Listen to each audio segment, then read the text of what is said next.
Makna dari rezim devisa terbuka itu artinya apa?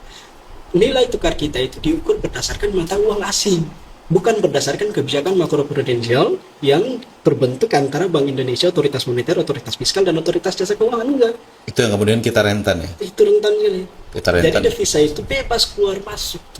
Dan kita tidak punya daya, tidak punya kedaulatan untuk kemudian bisa menentukan sebuah sistem yang menempatkan ketahanan di situ. Nah, pertanyaan saya, siapa yang memiliki kompetensi untuk merubah itu? Apakah pemerintah punya standing position untuk merubah itu agar kita tidak bergantung pada masuk keluarnya devisa asing, atau nilai mata uang kita tidak tergantung pada transaksi asing misalnya?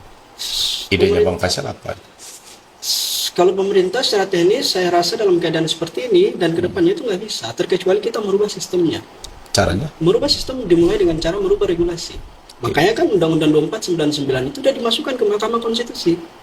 Harusnya itu dirubah. Nah, tapi sampai sekarang judicial review-nya nggak Apa percaya. yang harus dirubah di sana itu? Yang harus dirubah adalah terkait dengan posisi nilai tukar rupiah kita.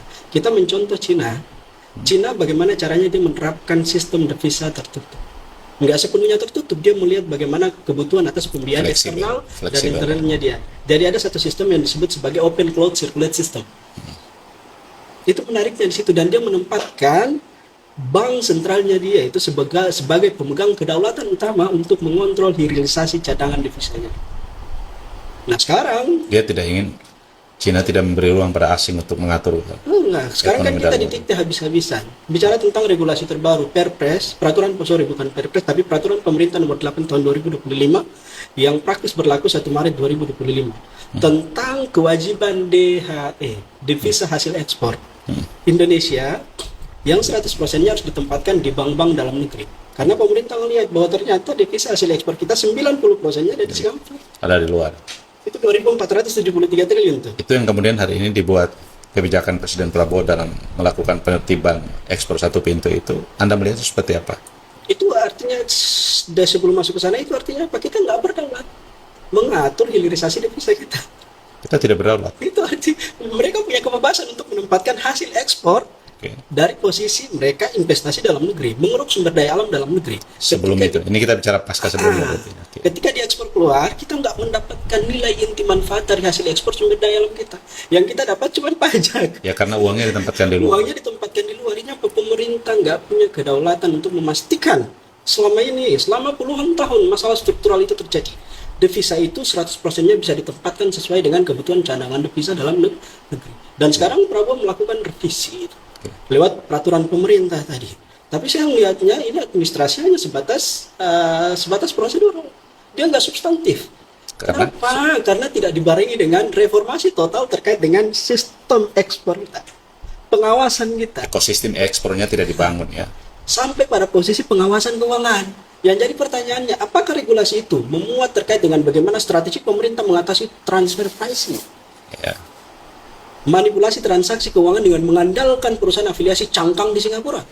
Dan banyak perusahaan cangkang disiapkan kan untuk mengcover pelarian modal para pengusaha ini kan sebetulnya. Ini nggak menyentuh sampai ke sana. Tapi pertanyaan mendasar saya ya, apakah transfer invoicing atau under invoicing itu tidak melibatkan pejabat pemerintah Indonesia? Melibatkan pejabat pemerintah Indonesia, karena di sana itu kalau bicara tentang sumber daya alam, misalnya kita tarik di komoditas energi tertentu, mineral, biji mineral mentah tertentu. Di sana ada Kementerian SDM.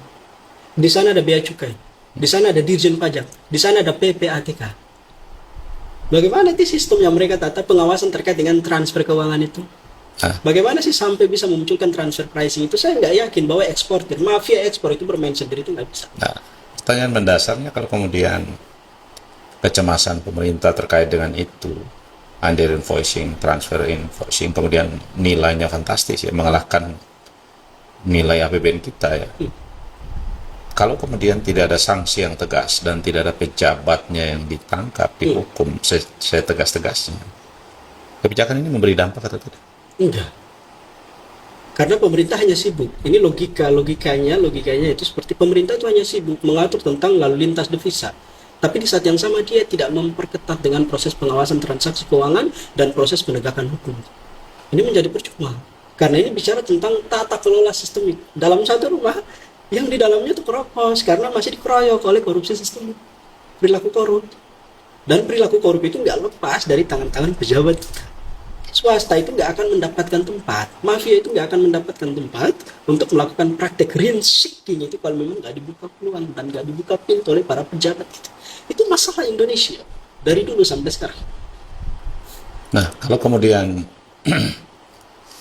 pemerintah menggunakan langkah ekspor satu pintu itu untuk mengembalikan devisa, dengan situasi ekonomi yang kita hadapi saat ini, Bung Faisal meyakini itu sebagai kebijakan yang ampuh kalau kemudian infrastruktur ekonomi kita di mikro kita juga banyak bermasalah, UMKM kita mati, segala macam, banyak faktor ya, pengangguran semakin bertambah. Ketika lalu lintas devisa diperbaiki dan katakanlah ada pengembalian devisa dalam negeri, itu bisa memulihkan situasi nggak? Oh enggak, karena devisa tadi itu hanya sekedar amunisi bagi kita. Itu tidak menggambarkan perubahan secara struktural sistemik terkait dengan fundamental perekonomian nasional. Seperti ini Pak, ketika dibentuk Danantara pembiayaan itu sebagai instrumen untuk kemudian melaksanakan wacana ekspor satu pintu, itu direspon pasar negatif.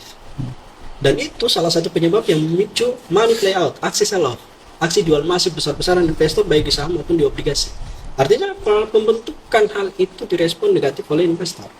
Kenapa? Karena satu, investor melihat kebijakan ini dia nggak punya relasi dengan perbaikan terhadap struktur fundamental perekonomian kita, makro, mikro, dan fiskal.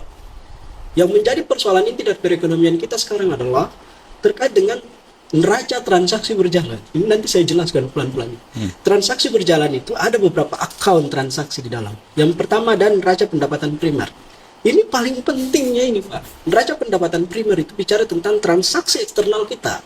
Di dalamnya itu bicara tentang pembayaran bunga utang. Satu, pembayaran repatriasi laba investasi asing. Dua, pembayaran dividen para investor asing di Indonesia dan ada beberapa jenis transaksi yang lain. Tapi yang lebih penting adalah pembayaran bunga utang, repatriasi laba investasi asing dan dividen para investor asing itu.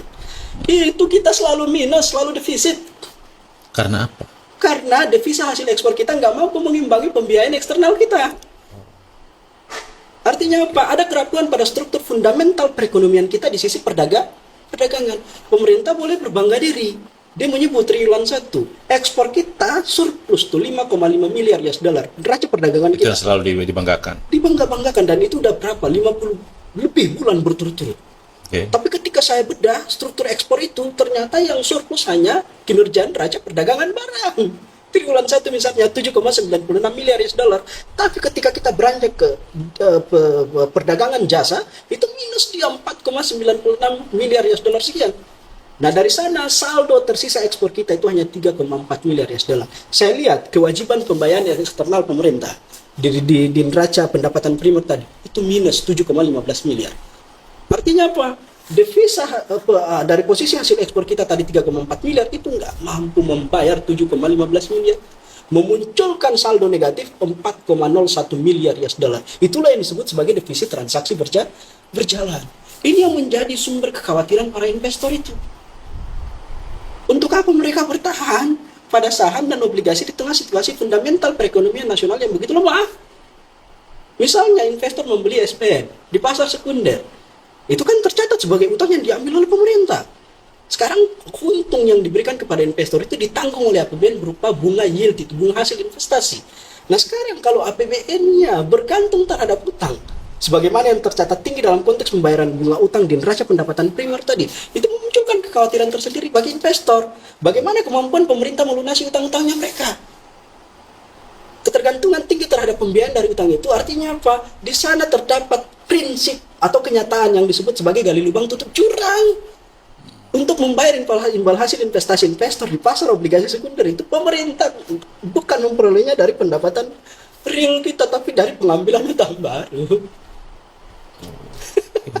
Ini resiko yang kemudian memicu jatuhnya kepercayaan investor sampai investor itu melakukan aksi sell off atau aksi jual masif baik di saham maupun di SBN.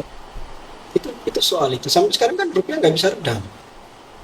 Dan salah satu penyebabnya sudah saya sebutkan tadi bahwa kebijakan ekspor satu pintu tadi boleh kebijakan ekspor satu pintu itu dijalankan, tapi ada syaratnya. Perbaiki dulu fundamental perekonomian kita, perbaiki dulu itu sistem investasi Indonesia. Karena tadi masih ada banyak pungutan-pungutan liar. Karena ini semacam ada lompatan ya, ada lompatan berpikir Presiden dan jajarannya mengatakan bahwa ekspor satu pintu ini adalah upaya memotong jalur gelap ya, para eksportir yang menguasai sumber daya alam yang menaruh uangnya di luar negeri. Dengan ekspor satu pintu itu kemudian asumsi sederhananya pemerintah bisa mengontrol ekspor satu pintu. Artinya siapa saja yang menjual barang ke luar negeri terkontrol ya otomatis. Nah, dan kemudian uangnya ditransfer balik ke pemerintah kan, asumsi tidak disimpan di luar kan. Yang terjadi selama ini kan saya sederhanakan begitu ya. Nanti Bung Faisal menjelaskan. Selama ini kan begitu dia pengekspor sendiri, uangnya balik cuma bentuk pajak atau kewajiban dia kepada negara, selebihnya simpan di luar kan. Nah, saya mendapatkan informasi terkonfirmasi nih orang-orang dekat istana mengatakan uang yang tersimpan di luar tuh puluhan ribu triliun. Saya membayangkan ya, kalau kemudian uang sebanyak itu tersimpan di luar, lalu negara ini hanya hidup dari 2.000 triliun lebih ya, nah, ya 3.000 kan itu cuma basa-basi, yang realnya kan 2.000 triliun lebih, dan itu hasil dari pajak. Selebihnya PNBP segala macam tidak ada pemasukan. Anda melihat seperti apa itu? Iya, ini satu ekosistem yang memang sangat tidak sehat, sangat bobrok, dan menggambarkan betapa hebatnya korupsi di Indonesia. Ini kan bicara tentang masalah korupsi. Iya. Tentang keterlibatan pejabat negara yang memang selalu main-main mata dengan mafia ekspor. Bahasa kasarnya uang banyak masuk, uang banyak lari ke luar negeri sama masuk ke kantong pejabat ya. Dan akhirnya negara membebankan hidupnya pada rakyat ya. Pada rakyat. Nah, oleh sebab itu saya miris sekali ketika saya buka APBN kita dari dulu sampai sekarang, dan terakhir itu APBN 2026. Di sana pendapatan kita 3.153,6 triliun. 2.673,9 triliun pajak. Ya. 84,5%. Sekarang naik 84,5% ya. PNBP-nya 445 triliun. Menyedihkan lagi, PNBP pos SDA-nya, sumber daya alamnya, 263,61 triliun. Padahal itu hanya sekitar 6% dari penjualan. 7,50%. Iya. Saya kemarin baca dari riset The Economist, dan saya selalu baca riset The Economist setiap tahunnya. Di sana itu ada satu riset yang menarik sekali. Itu Crony Capitalism Index. Oke. Itu mengukur seberapa dalam pemerintahan sebuah negara dikendalikan oleh kekuatan uang oligarki. Pejabat-pejabatnya korup dan rentan menerima suap. Jadi uang oligarki itu masuk, mempengaruhi mereka bekerja sama, berkolaborasi untuk kemudian mengeluarkan regulasi dan kebijakan yang menguntungkan kepentingan. Oke, tahan di situ Bung Faisal. Teman-teman, kita nanti episode yang kedua saya dan Bung Faisal akan membahas perseteruan ya, bukan perseteruan tapi saya mau bilang Presiden Prabowo berhadapan-hadapan dengan oligarki. Akan saya bahas pada sesi yang kedua.